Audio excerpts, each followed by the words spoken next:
Hello friends, మీకు ఎప్పుడైనా అనిపించిందా అసలు ఈ భూమిపైన మొదట మనుషులు ఎలా పుట్టారని? నిజానికి ఊహలేని సమయంలో ప్రతి ఒక్కరికి ఈ ఆలోచన వచ్చే ఉంటుంది. మరి నిజంగానే ఈ భూమి మీదకి మనుషులు ఎలా వచ్చారు, ఎక్కడి నుంచి వచ్చారు, ఇలా ఒక జీవితం ఉంటుంది అని మొదట ఎలా కనిపెట్టారు? అసలు మనుషులకి ఆలోచన శక్తి ఎలా వచ్చింది? మనలాగా వేరే జీవులు ఎందుకని మాట్లాడలేవు? కోతుల నుండి మనుషులు వచ్చారని అంటుంటారు కదా, మరి ఇప్పుడున్న కోతులు మనుషుల్లాగా ఎందుకు మారడం లేదు? అసలు మనుషులు మొదట కోతుల్లాగే ఉండేవారా? వీటన్నిటి వెనుక ఉన్న అసలు కారణాలు ఈ వీడియోలో తెలుసుకుందాం. సో స్కిప్ చేయకుండా ఈ వీడియోని ఎండ్ వరకు చూసేయండి. ఈ రోజు నుండి 21 కోట్ల సంవత్సరాల క్రితం ఒక పెద్ద ఆస్ట్రాయిడ్ మన భూమి మీదకు వచ్చి ఢీకుంది. దాని నుండి వచ్చిన పొగ వాయువులు సూర్యుడిని పూర్తిగా కప్పేశాయి. పూర్తి భూమిని చీకటి అములుకుంది. నలుమూలల విషవాయువులు వ్యాపించాయి.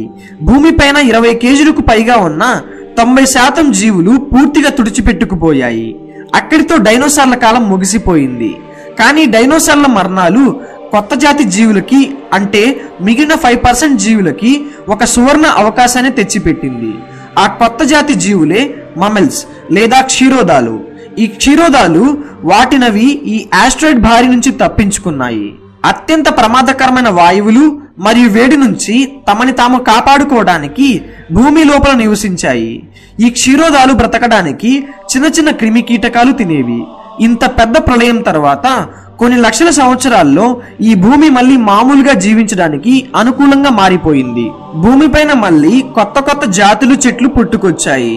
భూమిపై మిగిలి ఉన్న 5% జాతి జీవుల్లో అడాప్టివ్ రేడియేషన్ అనే ప్రక్రియ ద్వారా ప్రైమేట్స్ కి చెందిన కొత్త జాతి జీవులు పుట్టుకొచ్చాయి. ఈ రోజు నుండి 6 కోట్ల సంవత్సరాల క్రితం కోతులాంటి కొత్త జాతి జీవులు పుట్టుకొచ్చాయి. పంజా స్థానంలో వేలి గోళ్లను కలిగి ఉన్న మొట్టమొదటి క్షీరోదాలు ఇవే.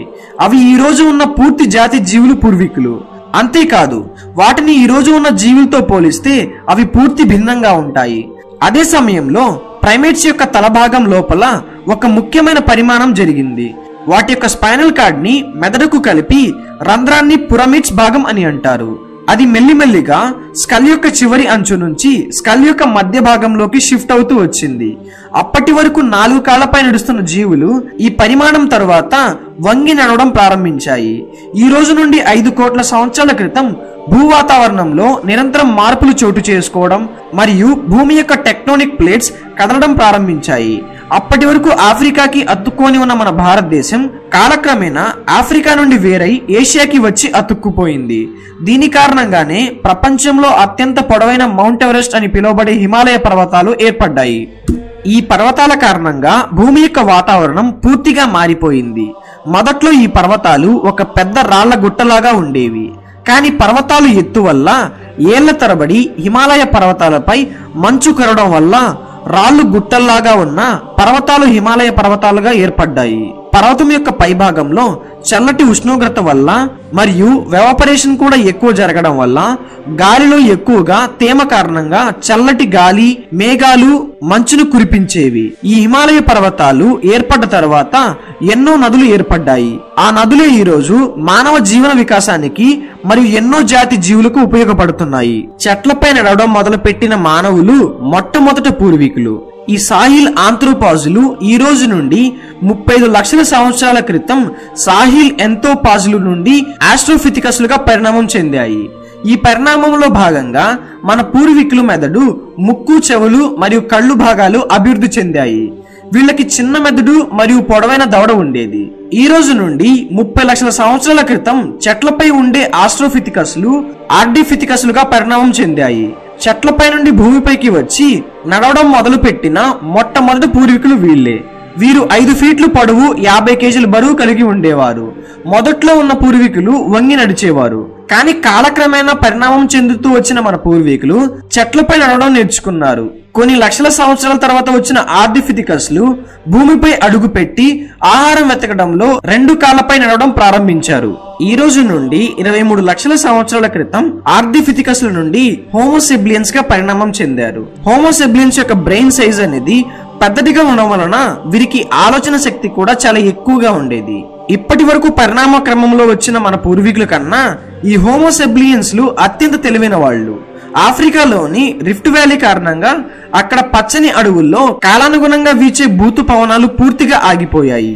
దానితో వర్షాలు కురవకపోవడంతో అడవులు, నదులు, చెరువులు పూర్తిగా ఎండిపోయాయి. దీని కారణంగా అడవుల్లో తినడానికి కూడా ఏమీ దొరకకపోవడంతో మన పూర్వీకులైన హోమోసెబిలియస్లు తొలిసారిగా రాళ్లతో ఆయుధాలని తయారు చేయడం ప్రారంభించారు. రాయిని ఆయుధంగా ఉపయోగించడం వలన బొటన వేళ్లు మరియు చేతి వేళ్లు పటిష్టంగా తయారయ్యేవి. దీని కారణంగా వాటిని మరింత సమర్థవంతమైన పద్ధతిలో ఉపయోగించడం ప్రారంభించారు. ఈ రోజు నుండి 15 లక్షల సంవత్సరాల క్రితం హోమోసెబిలియన్స్ నుండి హోమో గార్బియస్ గా, హోమో ఎగ్జాస్టర్ నుండి హోమో ఎరెక్టస్ లుగా పరిణామం చెందారు. వీరు హోమోసెబిలియన్స్ కన్నా చాలా తెలివైన వారు. వీరు ఇతర జంతువుల్ని గుంపులుగా వేటాడడం ప్రారంభించారు. మొట్టమొదటిసారి నిప్పుని వాడడం మొదలుపెట్టింది కూడా వీళ్ళే. అగ్నిని కనుక్కోవడం మన పూర్వీకుల యొక్క గొప్ప ఆవిష్కరణ.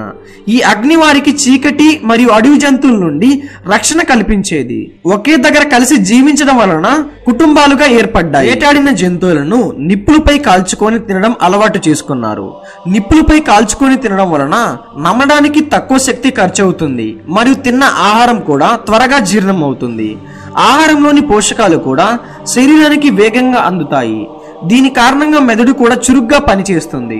ఈ రోజు నుండి 2 లక్షల సంవత్సరాల క్రితం మన పూర్వీకులు 95% మనిషి రూపంలోకి పరిణామం చెందారు.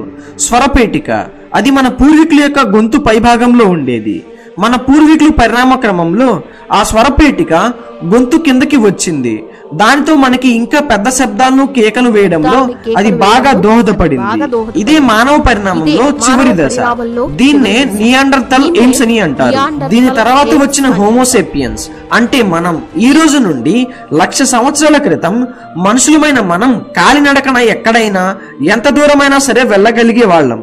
ఆ సమయంలో మన చేతిలో మన పూర్వీకులు తయారు చేసి నేర్పించిన పురాతనమైన రాతి ఆయుధాలు ఉండేవి.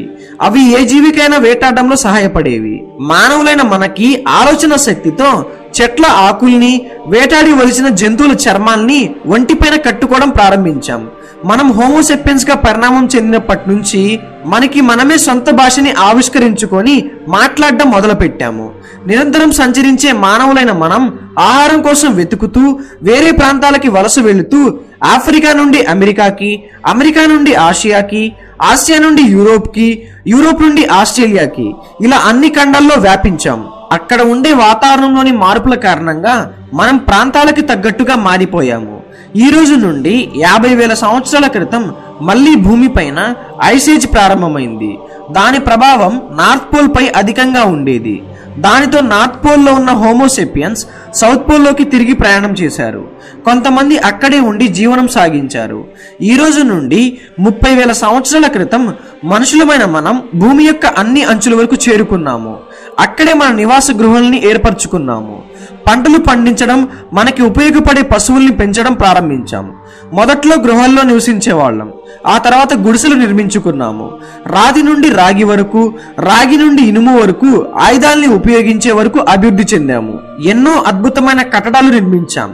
కులం, మతం, జాతి, వర్గం వంటివి అన్ని మనమే ఏర్పరచుకున్నాము. ఎన్నో గుళ్ళు, గోపురాలు నిర్మించాము. ఎన్నో పోరాటాలు చేశాం.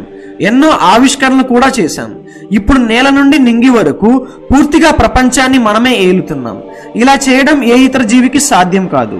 మనం ఈ ప్రపంచంలోనే అత్యంత తెలివైన జీవులం.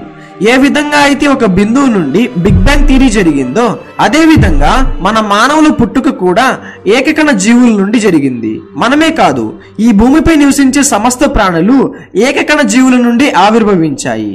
ఇలా మనం ఈ భూమిపైకి వచ్చాం. సో ఇదన్నమాట మనుషుల యొక్క పుట్టుక. సో అది ఫ్రెండ్స్, ఈ వీడియో మీకు ఎలా అనిపించిందో కింద కామెంట్స్ లో చెప్పండి. అండ్ వీడియో నచ్చితే ఒక లైక్ చేయండి అండ్ ఛానల్ సబ్స్క్రైబ్ చేసుకోండి. Thank you so much.